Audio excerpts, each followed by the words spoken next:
some wrestling with you guys. I'm excited about that. I get excited for Mondays and Tuesdays and whenever I can get away. So, I got a feeling it's going to be a little bit of talking wrestling and mostly bashing. Right? I don't know. I mean, it all depends. I'm not in the bashing mood. Are you in the bashing mood, Nikki? No, not at all. I don't know where he gets this where he gets this feeling from. Because you guys got your hater. I'm looking down the lineup. I'm looking down the lineup of SmackDown, and we have Kevin Owens and Randy Orton versus Pretty Deadly. Mm-hmm. We have New Catch Republic against Legado del Fantasma. Dakota Kai and Bianca Belair. Street Profits and A-Town Down Under. And we have, what's this? Somebody Appears. Freaking Jade Cargill. Wow. We'll talk about her last, I think. Yeah. Save the best for last? That's a fan favorite, I suppose. Let's start from the beginning. Let's start from the beginning. KO and Randy Orton. KO and Randy Orton. Okay. Huge Pop, me and you talked about this. Lena even said it again. They should just go with the Let It Go Frozen song, and because they dress up as her sometimes. So you're talking about the street pretty deadly. Yeah. I wrote in my notes. I said this. Men in halter tops, not cool. Come on. Yes, boy. They remind me, and I can't think of who it was, but they remind me of somebody else there that had a similar gimmick, and I cannot remember who it was. The model, Rick Martel. No. That's like 80s or early 90s. I'm talking like, because when he was in a tag team, who the heck? Well, when he was with Tito Santana, he was Strikeforce, but when he was the model, he was solo. Like he was a singles competitor. It was somebody else that had that same type of gimmick, kind of. Oh gosh, I cannot think of who it was. Adrian Fandango? No. This is just a few years ago. I feel like the one. Oh, geez, Pete's the one kid who was like a younger. Tyler Breeze. Okay, Tyler Breeze, and who was his partner? Fandango. Yeah, that would have been them. Yeah. Okay, yeah. So they kind of had that. Yeah, wasn't he the one that came off the selfie stick? Yes. Yes. And then there was what's his face? Kind of whoever his partner was, he kind of did that too. He was a trainer for a while. He was like. He did a lot of Shawn Michaels stuff. Yeah. Oh, you know who I'm talking about. I don't know why I can't think of his name. He worked at he helped train some of the talent that would come up in NXT. Oh my gosh, was he blonde? Good grief. He was on the main roster a few times too. He kind of ran with something like that with whoever his partner was. And then he was solo for a while or like a singles competitor. And then he just went back to training people. Oh my gosh. It'll come to me. All right. It'll come to me. So this match was put together because, let's be honest, KO knocked the piss out of one of them a couple nights before that. And just for being them. I don't know. You guys can go ahead. And there was a couple parts of that match I did like, especially when it came to Logan Paul. That was fun. No, besides everybody knocking on Pretty Deadly, they put on a good match. They did pretty good, especially with KO. And I like KO's aggressiveness. How he just goes out there and he's just and takes him out. Mm-hmm. And Randy. You see Randy's kind of in a more of a mellow stage, older in his career now. He's just more like, he's having fun with it. Mm-hmm. Right. And I don't know if you noticed, Prince, I guess his name is Prince off of Pretty Deadly. He did Randy Orton's signature move onto the announce table. And it was pretty solid. I mean, he did do. I mean, so I'm not taking. All I'm saying is, men in halter tops, get rid of the halter tops, especially fishnet halter tops. Let's go, guys. Come on. It's the fishnets that get you right there. It is. Yeah, I mean, certain people that we might talk about later on could wear fishnets, but these guys can't. Okay. Yeah, I agree. I mean, but they're not bad wrestlers, honestly. They Pretty Deadly was amazing in NXT. I mean, Mm-hmm. obviously they did well, or Trip wouldn't have brought him up, you know. Yep. So I can't take much away from him except for I can't watch him. They might fall into something else, a gimmick that'll work, something else, something different, but they can work. That's the important thing. They can work. Mhm. And sometimes you're given something and you've got to make it work. And as long as it's not a garbage gimmick, which what they do right now is like, I wouldn't say it's garbage gimmick, but it's something it's created to get under your skin, to like annoy you. But then there's a little comedy relief, but then they annoy you too, and they make it work. They So do. yeah. You remember back Nikki and Reiko that in NXT, you talk about annoying gimmicks. That is annoying. But then when they were in the I think they call it the Varsity Club, the ones that wear the red sweatshirts. Chase U University. Yeah, Chase University. Yeah. That's another one of those gimmicks that gets under your skin. You're like, why? Yeah. Why? Yeah. Oh Mhm. gosh. So when they were both in NXT together and they were at a feud with each other, I'm like, why, guys? Come on. But they can wrestle too, so it's just that's. And they may Hunter's done it before where he sees that talent. He's like, that gimmick's not really working. Let's try something else. Because I haven't finished watching, but I was just watching the Bray Wyatt tribute. Husky Harris, Triple H noticed like it's not working, but this guy's got talent. Let's try something different. I gotta get down. I gotta sit down and watch that. Oh, it's awesome. I want to watch it too. I'm only like halfway through it, but it's awesome.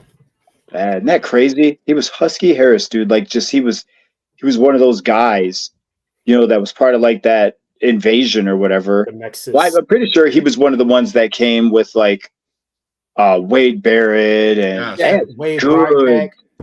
There was some good talent that came with that too. And then because was it David Otunga? Yep. They had all those guys that were like really, really good that just came in.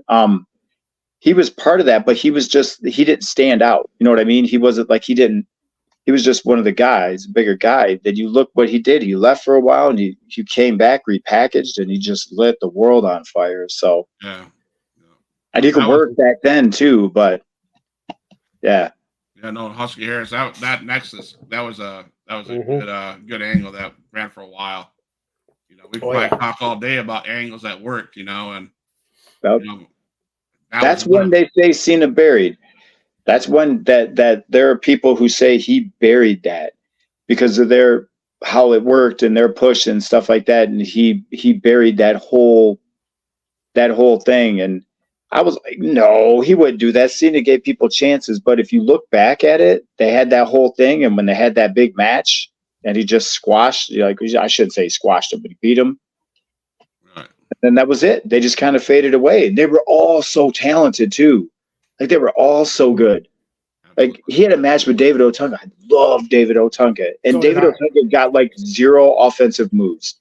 I remember Cena just plastered. I'm like, well, Cena's the guy. Mm-hmm. He's the guy in the company. But Otunga looked like nothing. He could do nothing. Right. So that's part of it where people say that stuff. I'm like, oh, was it true? Because there was some good talent there, and they could have come in and they could have done some stuff right away. Right. Absolutely. I mean, it was kind of weird to see Logan Paul do that. That angle was. I mean, I get it. You're trying to boost it up for Mania, but that angle. I mean, having him hide underneath the ring and having the brass knucks, and then he ended up getting laid out by KO. So that was fun. And then they chased him out of there. That was fun. But I was like, it was kind of weird. Like I wish they would have done something different, maybe. But it was what it was. I liked it though. I felt like it added on getting ready for their match. Yeah, sure. And they're going with the same thing. Yeah. Then maybe we'll get something different in the match.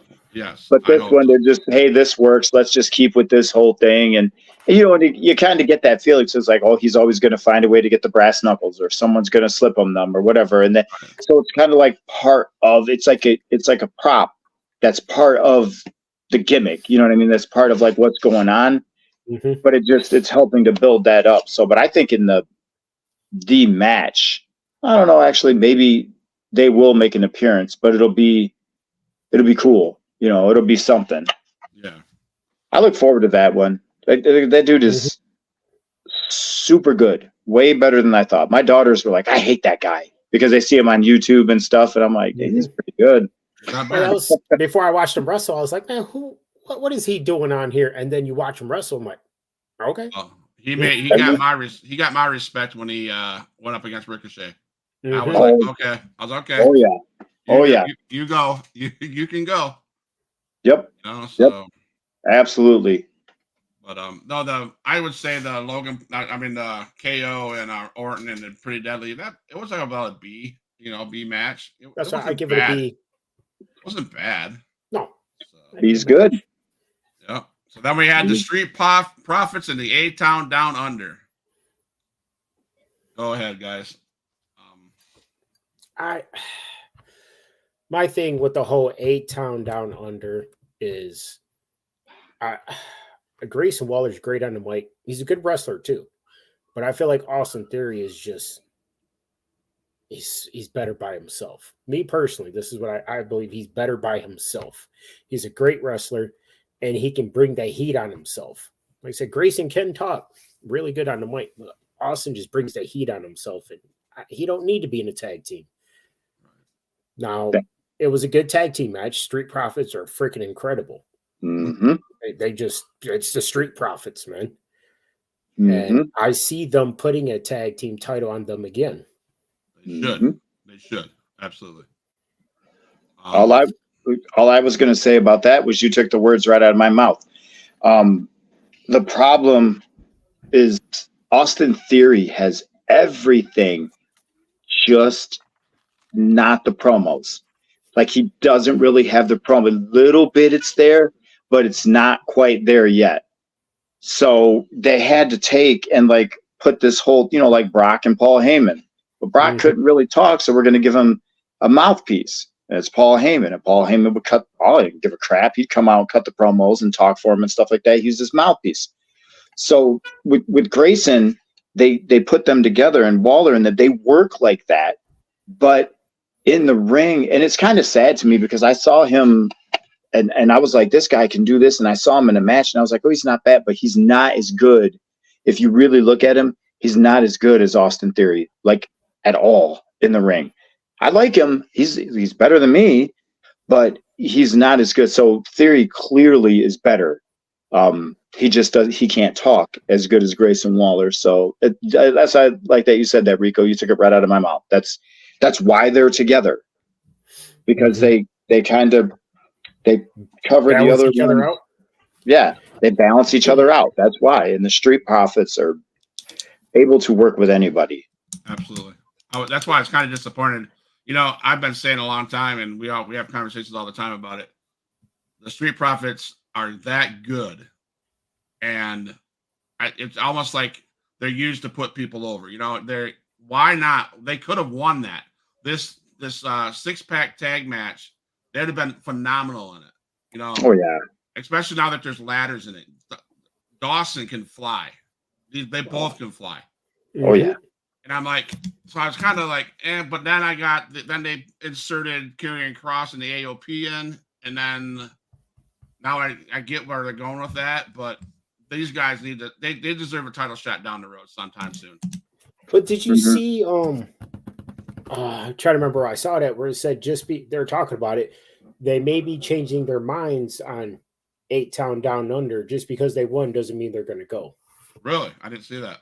I can't remember where I saw that, but I was reading. I said, really? Man, so they might be changing something there. They better hurry up because you got a few days. Right. Yeah, that's pretty much it. Yeah, the Street Profits would be.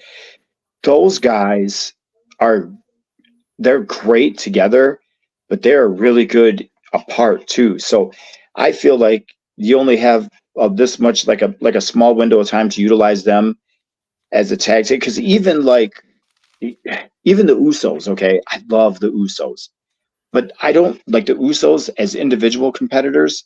I don't see them like I do the Street Profits. Right. Because you separate them, they are still good, like really good. And like I said, I'm not trying to say anything, but the Usos are no joke, but they're better together. I feel like the Street Profits, you only have so much time because they're going to be good singles competitors. You watch. Now, you watch. do you agree they're on this good. one? Right. I say with the Usos, when you're talking about how they're better together, but I think it's Jay's good by himself.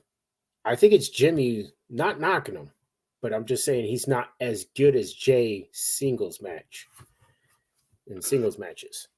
I would agree with that, Rico, because if you watch Jay and his demeanor, I guess is the word I'm looking for. He's confident. He's out there, doing it all. And Jimmy's all this stand backish, thuggish looking dude. And maybe that's his character. But I wouldn't say he's horrible by himself, but he's not as good as his brother. I mean, he's made he could work. Yeah, he could work a match. It's those two are like, I mean, I don't know. Like, did Marty Jannetty suck? No, Marty Jannetty could work a match, but did he stand out as much as Shawn did? No. And they were good together. But when you separated them, one shot to the side, the other one just kind of stayed there. And maybe that's like Jay, because Jay is better. I got to give you that. By himself, he is. You can see it. You can see it. And he's more confident and everything than Jimmy is. And like I said, I hate to say anything bad about them because I love those guys. But I mean, it's like Matt and Jeff Hardy. Yeah. Jeff went up and Matt kind of just stayed right here. Exactly. Love Matt. But he's, you know what I mean? Just together, they were gold. They were awesome. But you could just see this guy, one's going to go a little further. And that's actually a better analogy, Rico, because they're brothers. So that's better than the one I gave about Shawn and Marty because they weren't brothers and Marty hated Shawn. But anyway, Devon and Bubba. Yeah, Bubba Ray, in my opinion, was a much better wrestler in ring if he could go by himself. And promo wise too. And promo wise, Devon could hang. Sure. No, dude. Bubba Ray would smoke the Bully Ray. I'm sorry, Bully Ray much better than Devon. Isn't that crazy though? Because when they back in the day, like ECW, and I would have never seen that guy turning into what he became when he would just stutter, and Devon would slap him in the back of the head. Like I never saw that guy becoming what he became, and he could. He could talk and he could work with anybody. He's better. And I love Devon, but. Well, one more brother tag team, the Steiner brothers. Oh gosh. Yeah. Oh man. Yeah. Yeah. Scott went through some changes, dude. Scott went through some changes. Like Rick was Rick throughout, like constantly throughout. Even as a singles competitor, he never changed, but Scott Steiner evolved. He changed. He became something huge, different, and that put him over the top. So,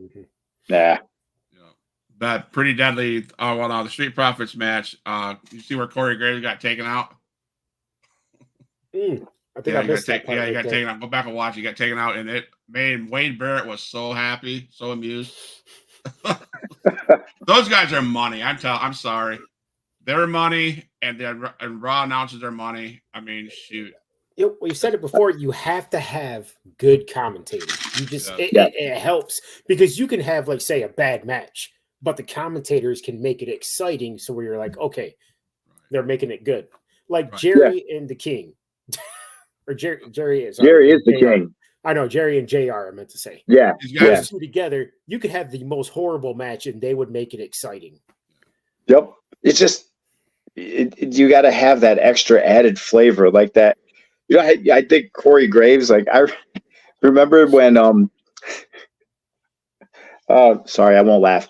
Remember when Titus O'Neil tripped and slid under the ring? Yeah. Corey Graves completely broke character, and he just was dying. Like he was dying laughing. He was like, "Hey, went out of the ring," and like he just completely went off script. And they were like, "We're just gonna roll with it." Like they have the headset on and they're probably like, hey, you got to pull it together or whatever. He just, he couldn't do it, man. You get that though. You got to have like the yin and the yang. You got to have somebody who's like, talking sensible, and then the other person where JR's like, well, Kane, he burned the funeral home down and he did all these horrible things, or I'm sorry, Undertaker set the fire, burned it down, and Kane is scarred because of that, And then you got the King who's like, yeah, that's why Undertaker won't punch him back, because he's like, give it to me. I deserve it. I scarred you for life. To say something horrible like that. And then JR's like, oh, how dare you say such an asinine thing? You got to have that, that chemistry. It works, man. Bobby Heenan had that, like Jesse Ventura. Oh, who was it forever? It was like Gorilla Monsoon, I think, and Heenan. Mm-hmm. Yeah. Just constantly. And Jesse Ventura was with them for a while too. But like, I remember Bobby the Brain Heenan and Gorilla Monsoon. It was like your yin and yang, It works. Before I lose this thought, because you mentioned Undertaker and burning down a house and etc., so it brought to my head, there's a conversation going around the wrestling world regarding the way Cody Rhodes the Rock destroyed Cody Rhodes last week by throwing him into the bus, etc., beating him up. People are pissed because that's too much violence, is what they're saying. But those same people, no, seriously, this is a conversation that's on TikTok all over the place. Those same people are Attitude Era lovers. Mm-hmm. And my conversation, I guess, my question is, do we need the Attitude Era back? I think we do.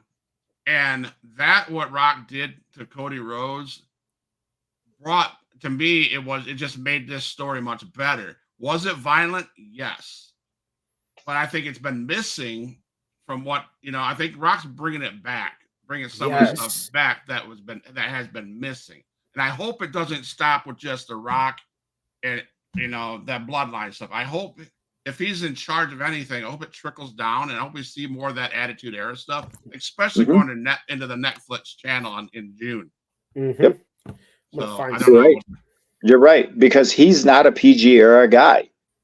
He was already off doing movies by the time the critics and all the TV people were like on Vince McMahon's butt, and they're like, you need to get more PG or we're gonna bump you, or we're gonna do this.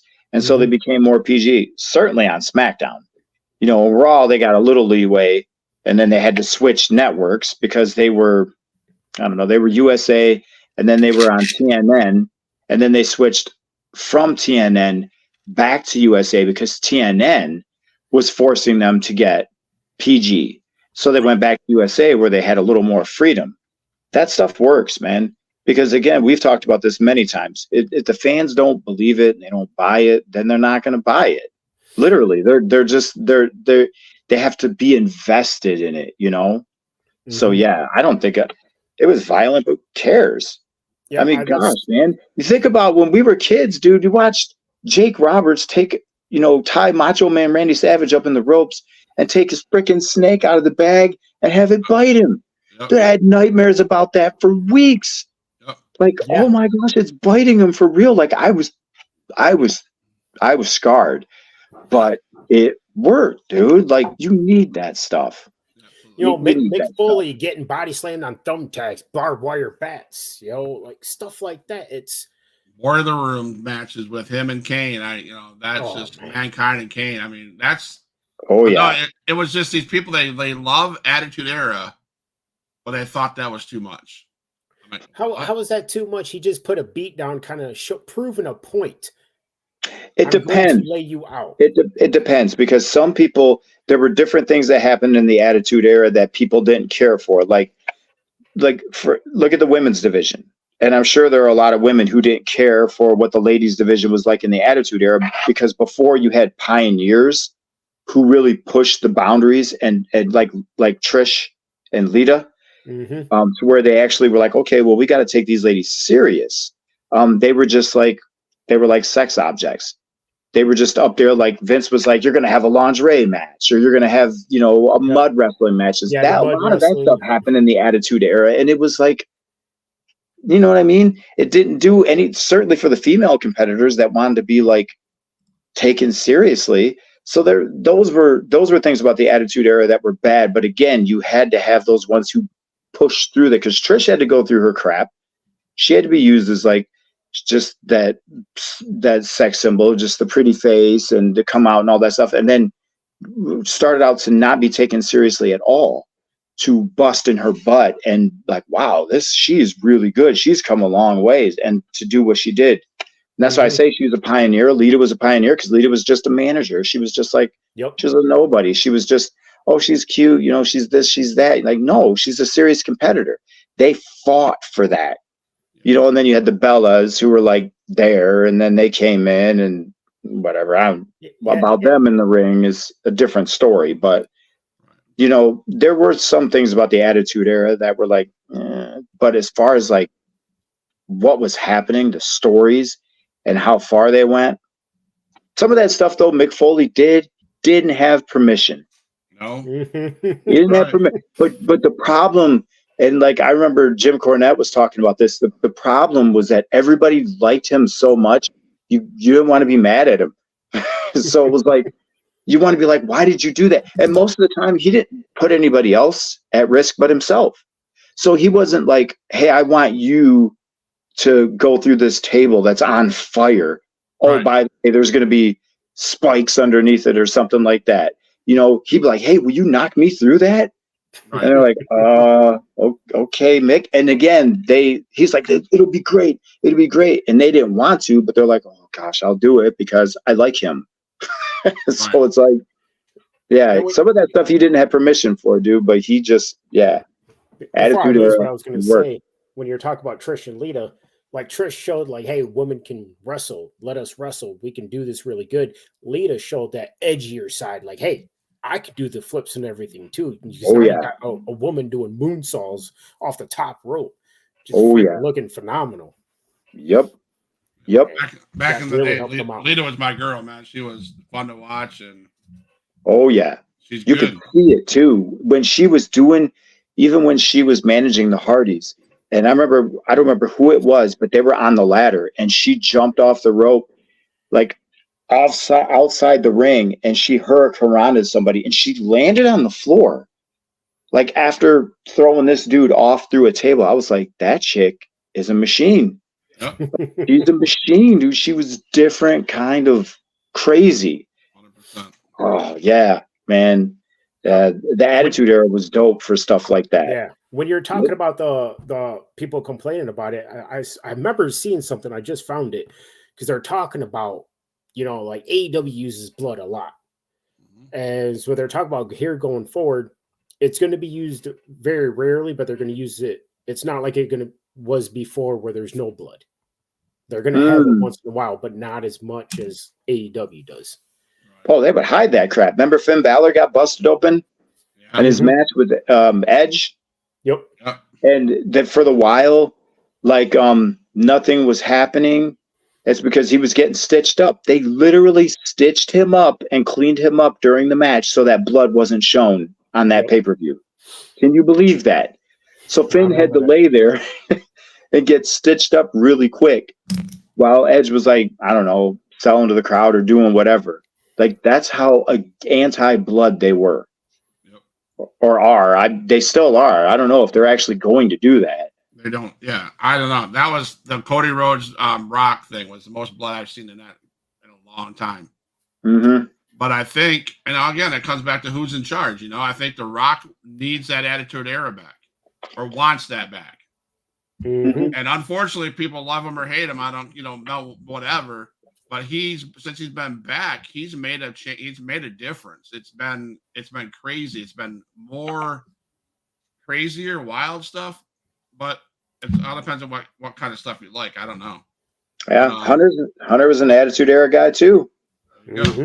One of those guys that came up in the Attitude Era, and he, like they were there. They get it. they know what worked. They pushed the envelope. Both of them did. So, yeah. But real quick, sorry, not to interrupt.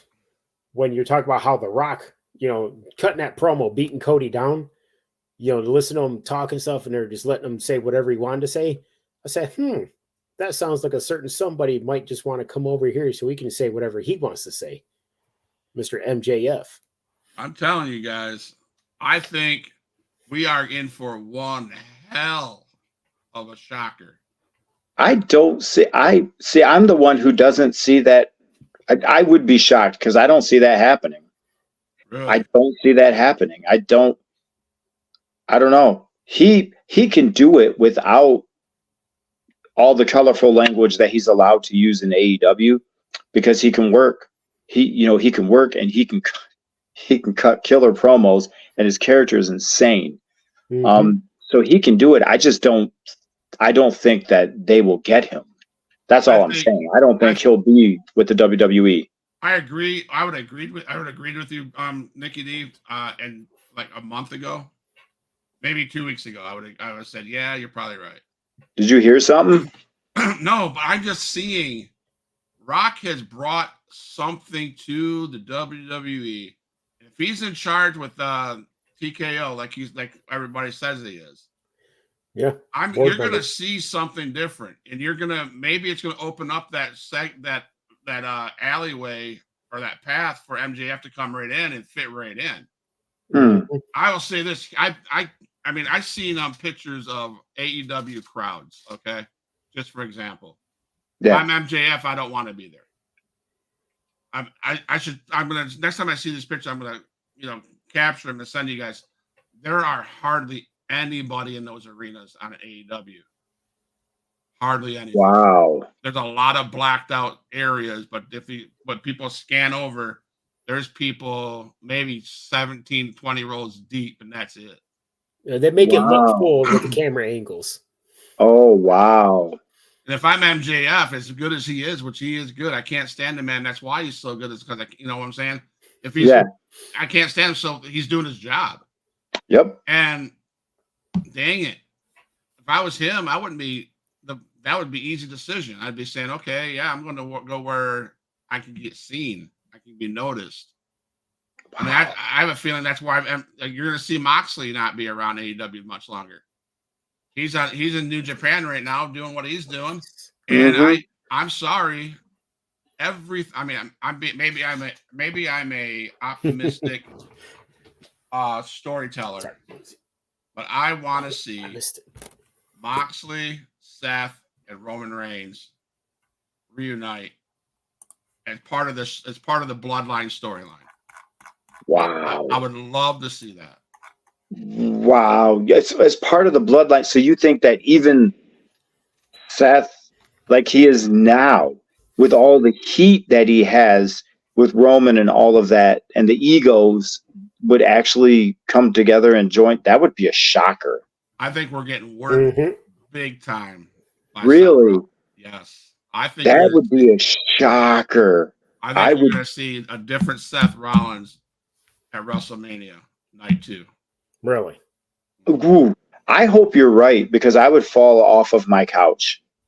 I would literally fall off my couch because I would be shocked. I would be shocked, but it would be awesome because those two, like, they're at that point in their career where they've done all these things, and then to come back together, dude. Why not? Please. Yeah. Please. Why not, right? It works. Like, look, DX, when it was in its infancy, you had Hunter, you had Shawn, you had Chyna. And then they brought in Rick Rude for a while. And then when Shawn got injured and he left after WrestleMania 14, then they built it a little bit. You got the 1, 2, 3 Kid. And then you got the New Age Outlaws. And, they kind of did their thing. And then eventually Shawn came back. And they had all that stuff. And then Hunter was where he wasn't there when Shawn was still there. Right. He was still kind of like a mid-card guy. Right. He became the game. And then Shawn came back, and Shawn was Shawn. And then they, at those points in their career, they formed DX again. And it was freaking gold. Like, just must-watch TV. It was gold. So that's why I hope you're right.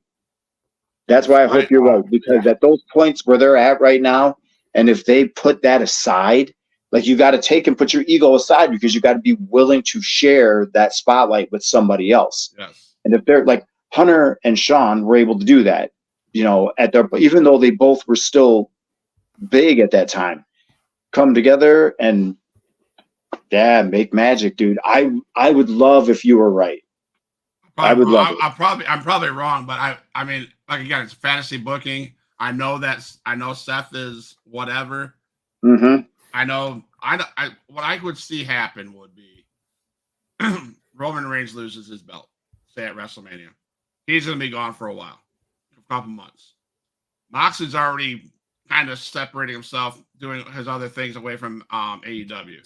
Yeah. Seth is going to lose his title at WrestleMania, and I think he's hurt enough where he's going to take a break. Yep. I would love, maybe, and again, it's fantasy booking. That's nothing more. To SummerSlam, make the appearance like the Damage Control did, walking down that aisle, badass. Here we go. Here's the wow. or hear that radio. They come out of the crowd like they used to. Yeah. Dude, people would lose their minds. Yep. They would lose their minds. Did you guys happen to I haven't started watching, I just caught a glimpse of it. Roman Reigns on his biography on A&E. I heard about this. Yeah, where he said, this is what the tribal chief said, you guys better cherish these moments because once I lose the WWE Undisputed Championship, I'm calling it quits. Really? I don't know if that's just for throwing that out there, mess with people, or calling it quits. Well, I mean, you wonder how long you can keep doing it. Right. You know, how long your body can take it. And like I had to watch what I said. I was watching the last pay-per-view with my wife, and I was like, physically he looked different than he did before. And I was like, but I can say that I haven't had to fight leukemia twice.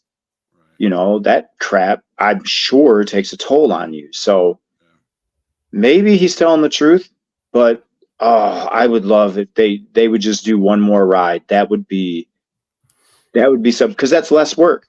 Right. It doesn't have to be a long ride. Dude, give me 6 months. It wouldn't have to be. Give me 6 months. Yep. And I think DX did that, kind of that. And it was beautiful how they did it. It was magic. And then there was that Shawn was getting pushed with that feud with Cena. And he and Triple H were the tag champs, and he cost them the belts because he was so obsessed with Cena. And Hunter was like, dude, whatever, do your thing. And Shawn had his main event WrestleMania match with Cena. It was very good, obviously, right. And he lost. And then the DX thing, I think it was over. I don't know if they still were DX after that. Maybe here and there they were. Like just now, they would still pop up sometimes as DX. But as far as like the every week thing, I think that's what it ended. And it was cool because you didn't get to see it end like that. There was no, right. When Shawn got hurt, he just was gone. Right. So, yeah, you did. I'm glad you said that huge pop too, because you just made me realize something. Batista abruptly left. Okay. He wasn't supposed to leave. He abruptly left. Mm-hmm. And that's when they had to put these plans in motion. And Seth turned on the Shield like completely out of nowhere. Like they just beat what they call themselves back then. Evolution. Were they Evolution still? Yeah, they beat Evolution. Okay. Yep. So they beat Evolution, and then all of a sudden he turns on him. It made, to me, I was like, that makes no sense. But it's because they had to. That was like Plan B, because Batista was like, I'm done. I'm out of here. You know, he didn't like the way that the fans or whatever the wrestling was going at that point in time. So he left early. Dude, so really that wasn't supposed to happen the way that it did. So I really do hope you're right and they can kind of finish it the way that they wanted. I don't want to burst your bubble, Nick D, but I'm probably wrong. But again, it's a fantasy booking thing. So I can see. I don't know. But I say that because go ahead. I just wanted to let you know a score update. Iowa won. 95-87. Good. Sorry, carry on. The next segment was, in my opinion, not the match itself, but the build was one of my favorites of this last of SmackDown. And it included Santos Escobar and the Legends del Fantasma welcome Dom Dom to their LDF. They tried to recruit Dom Dom. And the whole thing was coming full circle. I don't want to see it again because we already seen it once. But Ray, they called out Rey Mysterio, and and Ray's like, "Okay, I'm done. I want to challenge you to a match at WrestleMania." I don't know if did you guys see that part? Yep. And Dom Dom goes, "Well," and Santos Escobar is like, "Who's your partner?" And I thought for sure he was to say Carlito. I did too. Everybody was chanting it. Yes. And I'm like, okay. And all of a sudden he says, Dragon, was it Dragon? Dragon Lee. Dragon Lee is going to be Rey Mysterio's partner at WrestleMania to go against Dom Dom and Santos Escobar. Oh, I missed that. That's going to be fire. Did you happen to catch Judgment Day's reaction to that? Yes, but before that, did you see Carlito's expression? Like, what? Yeah. So I'm going to say this. That'd be an obvious thing to happen after WrestleMania. I have a feeling Carlito's going to turn on Ray and Dragon Lee, but it is what it is. But that segment was solid, and then after that, Judgment Day is pissed at Dom Dom. They're like, "Why didn't you let us know?" And Dom Dom has nothing to say. So I just wanted to, hard-headed kid, dude. So he's that hard-headed kid of the group. So there's cracks, cracks in the Judgment Day. I think there's gonna be cracks in the LWO. Because I'm sorry, I think Carlito's expression was like, "Okay, I get you, I see you." Yeah. Did you guys hear anything about the two possibilities coming from AEW? No. Buddy Matthews, Aleister Black. Yes, I did see that, but I don't know because AEW had Christian Cage not Christian Cage, but Edge is a champion over the TNT champion, and House of Black appeared in the ring. Now Aleister Black's part of House of Black, right? He's the leader. He was in the ring, and I thought he challenged Edge for that title, but I don't know. But I heard their contracts are running out. Yeah. He was a good talent, man. He was such a good talent. On the main roster, I felt they never utilized him. Aleister Black was dope. He was so good. He was the one guy that beat Adam Cole, and I was freaking furious if anybody ever beat Adam Cole in NXT. I would lose it. He beat Adam Cole in a match, and I was like, that was a good match. Like, that dude, he was stupid good. I'd love to see him back. That's one guy I would just dream would come back. Adam Cole, baby. Oh, man. Triple H protected him from the main roster. He's like, if Vince gets a hold of you, who knows what's going to happen? And then he left. Like, just... Yeah, I'd love to see him come back. I miss him. That'd be cool. Really bad. Cool. I love him. I think, seriously, looking at the crowds, I think Tony Khan's vision is about done. And you're going to see a lot of flooding of talent over to WWE. And then I don't know what we're going to do because there's a lot. And maybe a lot of those guys over at AEW don't give two craps about WWE because there's always New Japan, there's ROH, there's Impact. You're going to see all these other secondary, I guess, TV shows, NWA.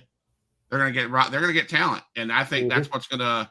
But see, the difference between Tony Khan and his little drawing on the hat matches, and the other guys from TNA, Impact, New Japan, they actually got people that know what the hell they're talking about, you know. And that might be dangerous for WWE going down in the future, but I don't know. Yeah, competition. No. It's going to bring out the best in the companies. We got about 15 more minutes. And I want to get to that huge segment of the show. I only need 1 minute. I don't need 1 minute to talk about that. So, no. What do you guys think it would be profitable for WWE to add a fourth brand? That way you can have more people. Monday Night Raw, NXT Tuesday night, Friday night SmackDown, and something on Thursday or Wednesday. No, because and that's an easy answer for me because they've done this stuff before. You had certain competitors that would only wrestle on like, what was it called? Sunday Night Heat or Shotgun Saturday Night. And those just fizzle out. NXT is survived because NXT is a different animal altogether. And that's why it's survived. And it was legit competition for like a company like AEW, where it could go head to head on the same night for a while anyway. And then Raw and SmackDown are staples. Raw is obviously the OG. I think if they did a fourth one, it wouldn't. That's just my personal opinion. No, I agree with you. That's why I was curious in your guys' opinion on that. I think that, I agree with you guys, with Nikki D. They might, but I don't want to see them do that. I don't want to see them add an hour to SmackDown. I just think 2 hours is enough. Yeah, you should cut Raw back. I personally think so too. And Hunter even said that himself. He even said he hated coming up with content for a 3-hour program. He misses the times when it was 2 hours because it was action-packed 2 hours, and you could just squeeze everything in that you wanted to squeeze in. Now you're having to have like 20-minute promos or whatever just to eat up that 3-hour time slot. Well, I was just telling Rico before we came on the show. Okay, I turned on Raw at 7:00. I came back here at 7:40, and they were just finishing the Bloodline with Rock, and then Rock spoke for 15-20 minutes. The Bloodline came down, Seth came out, and that lasted 45 minutes. And it's just enough. There's time when enough's enough. Yep. 45 minutes is gonna get old real quick. Yeah. I mean, that beatdown on SmackDown, it took 20 minutes to get Cody Rhodes got a 20-minute ass whooping. You know, and it was. Is that too much? I think so. Mm-hmm. Yeah, it's like, yeah, you're right. Some of that stuff, I think it would benefit them to really shrink that down. And I'm surprised when he got so much pull in the company that he didn't go, okay, we're going back to 2 hours. I think when Netflix takes over, though, I mean, we might see 4 nights. 4 nights, huh? You might. Something. I don't know. I was just saying, if you're talking about AEW possibly fizzling out, possibly. They pick up more talent. You can't fit all that talent. Right. You'd almost have to. I see what you're saying. You almost have to have somewhere for these guys to go. Mm-hmm. That's why I think a lot of these guys that we're talking about, unfortunately, we're going to miss a bunch of talent, like Adam Cole, Edge, Ricky Starks. I love Ricky Starks. So do I. They're going to end up in like a TNA, which is not bad because I'm sorry, Impact is a good show. Mm-hmm. All of a sudden it is. So, but we don't want to miss out on this last segment. But before we get to the segment, prequel to the segment was AJ Styles and LA Knight. That promo segment was pretty solid. And we had LA Knight being part of and it was funny because AJ Styles goes, "What are you? What, is you dressed up as a WWE staff?" And sure as shit he was. So that segment led into the huge announcement. We'll give Rico 10 minutes to get his drool out of his mouth. Off the floor. Because oh my goodness. Because talent recognizes talent. No. He's talent. Now, I will say this, and I won't get myself in trouble because my wife's in my room. She is jacked. Let's put it that way. And the outfit she wore on Friday night was It was risque. risque, yes. Yes, Mhm. a little But risque. it showed her how defined she was. And if we don't know, anybody knows who we're talking about. We're talking about who? Who, Rico? Who we're talking about? Jade Cargill. Yes. Nikki D. And- I texted him. No, I called him. I said, what are you doing? He goes, just chilling with Lena. What's up? I said, she's here. She finally made an in-ring appearance. He's like, what? I'm like, yeah, Jade Cargill, your girl's here. So I can't believe you weren't watching that as it happened. I can't believe you weren't watching that as it happened. Well, because like I said, I record it and I always watch it the next day. Oh, that's right, because you don't want to watch it with Lena sitting next to you. Right. Oh, She'd probably slap you. She'd slap the we drool out of ended your up mouth. changing the channel. Lena goes, Lena will tell you, she says, she is beautiful. Where's Lena at? No. Get her up here. And I'm going to back you up, Rico. I am. She was solid in the ring. She had some great moves. Did you see that boot right off the bat? Yeah. I mean, that team that they formed, her, Bianca and Naomi. Naomi, and who was it? The EST. Yes. EST of the WWE. Boy, if I'm any women's trio team, I'd be running. I'd be going for the hills because them are some powerful women. Mm-hmm. Unbelievable. Yep, it's good. All three of them on their own can do damage solo. You put them together, damage control. And see, that's why I was wondering, like, after this WrestleMania, are they going to do something with either Naomi and Bianca or one of those three girls teaming up to try to go for the belts? Do they lose? They're challenging Kaya, Asuka, and Sane. Do they lose at WrestleMania and Cargill get pissed and turn on one of those girls? I could possibly see that to build up a Bianca and Jade Cargill match. I can. I really can. Or a Jade and Naomi match. Yeah. That'd be solid. I see that too. But the end game is I want to see her and Mommy in a main event. I'm saying it. She's Go ahead, say it. Go ahead, say it. Well, what do you want me to say? I mean, she came in and did a couple offensive moves. And it's like, yeah, she looks good because she just got all of her offense in. So she's all right. Here's my thing. No, she's okay. But when I look at her, this is what I see. When I see Jade Cargill, I see just a smaller version, a little bit of Bianca Belair, similar, okay, to like the EST. We have her. Think of young Rhea Ripley and Charlotte, okay? They were so similar. It was impossible not to look at her and go, gosh, this girl reminds me of Charlotte.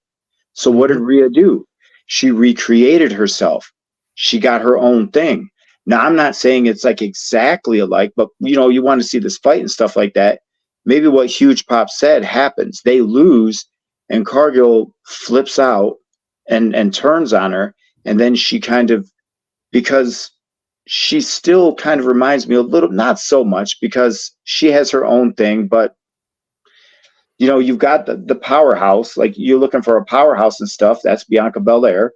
Like the moves, all that stuff is like her. So you got to have something that makes you different, But what if, because we've been hearing talks about this for a while. What if the EST is the one who turns heel? I can see that. She'd be great. Yes, because there's been rumors like she's not at the bottom whatsoever. but she's No. kind of in the middle, just stalemate, not really going up. So you turn her heel. She'd be a great heel. Mm-hmm. And it typically historically the heels get more of the offense, and that would be good because if they work together, that means that Bianca could carry the match because she'll have to carry Jade. That's why they introduced her in a match like this, Rico. So that way she'll be okay. She'll be safe. So I got a question for you guys then. Talking about the women's. I have my opinion. If I'm going to name 4 ladies, 3 of them we already talked about. Well, 4 of them. I'm going to name Mommy, Cargill, Bianca, and what's the last one? Naomi, right? Naomi. Mm-hmm. Who would win that? I would not. I personally am not a fan of Mommy's in-ring work. I think Naomi, Bianca have better moves, better in-ring skills, better in-ring stuff. And I guess maybe I'm sick of the Judgment Day and Mommy having the belt. I just don't think she's a powerhouse. She gets, kicks, whatever. She's massive. But as far as in-ring skills, I would go Bianca Belair and Naomi all day. And I think I put Cargill and Mommy on the same level because they're bigger women, but their in-ring stuff is not as good as Naomi's and Belair, in my opinion. No, I agree with you on that one. Because like you said, she's a bigger girl. But, watching her matches in AEW, I felt like she did more offense than what Mommy does. Yes. Yeah, she definitely does. Absolutely. But Bianca and Naomi definitely, just nobody wants to hear it from you. Okay. Nobody wants to hear from the peanut gallery. I'm just saying, Rhea can do a lot in the ring, and she showed that in NXT. And her style changed on the main roster. I would take her. And if there was anybody close, it would be Bianca. And I would love those. Like, I don't know. They're there. You know what I mean? Mm-hmm. They're there. I love both of them. They just stand out for different reasons. Their moves, like they just have their own unique styles. When I look at them, I see champs. I do. Right. They've got it. They absolutely have got it. And that's nothing against anybody else. Like nothing against any of the other ladies that you mentioned. Like Naomi's had it forever. She's amazing. And I like Jade Cargill. I give you crap, Rico, but I like her. She's really, really good. And she has that hype, Mm-hmm. but it's just like she's got the look and she's got like the hype when she comes to the ring, but like so did the Ultimate Warrior, right? But when you get there, what do you do with it? And it's like, wow. That's all I'm saying is like I think she can do it, but I don't think she's at that level right now where she's going to go challenge a one-on-one match at WrestleMania, which is why they did what they did. No, and I get that. Yeah. And that's why I think Triple H is really looking at her like we're going to build her up. We're going to make her better. I mean, she's already good, but we're going to make her a lot better. Mm-hmm. I'd rather see her than Charlotte Flair, anyways. So. I think a lot of people would agree with you on that. A lot of people would agree with you because she's new, she's fresh, and she's young. She's young. She's only going to get better. I would almost say this: she is the modern day Charlotte Flair. Yeah. That's what I would say. It could be. But you guys really think she's bigger than Bianca? Oh, yeah. She's not bigger than Bianca. Bianca's a beast. If you go back to the Royal Rumble, go back to the Royal Rumble and look at them when they were standing in the ring face to face. Bianca is a beast. She is. I mean, yeah. Bianca I'm telling you. No doubt about she it. is. I mean, she's bigger. She's bigger. There's pictures. She's the biggest. She has a six-pack. She's the strongest. But whatever else she says. But here's the thing: if you've noticed, you ever watch when Bianca ever went against Nia, she actually, like, she could lift her up, but she had a little bit of struggle with it. Not putting on a show with it. You could tell she actually had a little struggle. Where Jade was just like, tossed her and said, "Get off me." And that was impressive. Yeah. She's strong. Like, there's no two ways about it. She's strong. She's strong. I just think Bianca's bigger. Well, boys, any parting words, Rico? I really can't wait for WrestleMania. I'm eager. I mean, we have Monday Night Raw. We're going to talk about tomorrow. Nikki D, hope you're on. Watch it. Yeah, I got to watch it tomorrow, and we'll talk about that. And I'm really eager for WrestleMania. Can't wait. I'm tired of all the talk, and I just want the matches to happen. Absolutely. Yep. You have anything?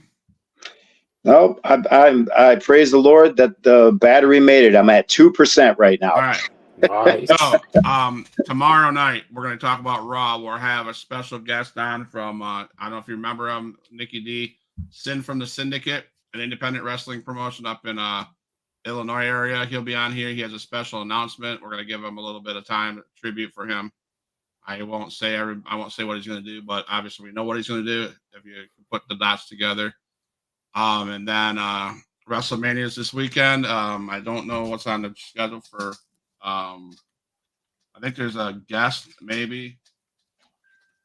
No, there's nothing. So I'll be gearing up for WrestleMania. I'll be watching night one and night two. I'll be texting you guys in that group chat. Yep. But thank you guys again for coming aboard and being part of the Huge Pop team. I appreciate you guys. Anybody watching this or watching it later on, please go to the YouTube channel, click and subscribe to that channel. Definitely. Click, subscribe. Yep. Stay in the green room. I have a proposal that I want to run by you guys real quick. Something I really want to do. So, but Huge Pop Wrestling fans, until tomorrow, we're out. Good night. All my dogs, make some noise up in this house.